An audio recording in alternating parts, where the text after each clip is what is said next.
Potkrovlja su prostori koji se sa posebnom pažnjom moraju izolovati. Postavka aktivne brane jedan je od ključnih elemenata za sprečavanje pojave vlage i buđi.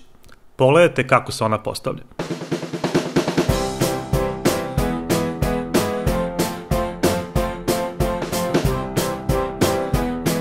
Parna brana služi da spreči prodor vodene pare iz enterijera u termoizolaciju.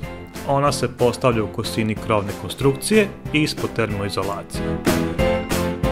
Njena delimična paropropusnost joj omogućava da kontrolisano propušta vodenu paru kroz konstrukciju. Ova parna brana se kombinuje sa parapropusnom vodonepropusnom folijom koja se postavlja sa spoljne strane konstrukcije, to jest ispod crepa kako bi se sprečila pojav vlage unutar termoizolacije krova.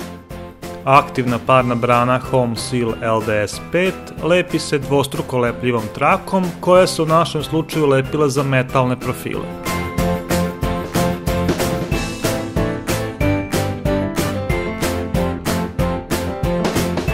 Ova armirana traka je dosta jaka i kada se zalepi na profil, odlepi se zaštitni plavi sloj.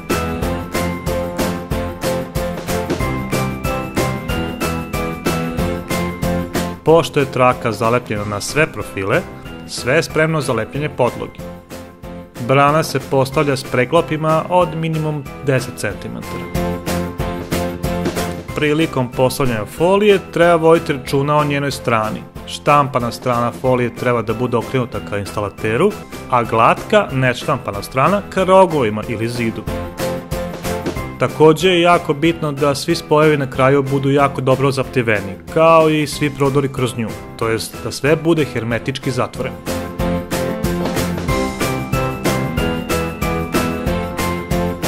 Potom ide postavka gips kartonskih ploča, ali je pre toga potrebno odmeriti pravce pružanja metalne podkonstrukcije kako bi se znala pozicija pričvršćivanja.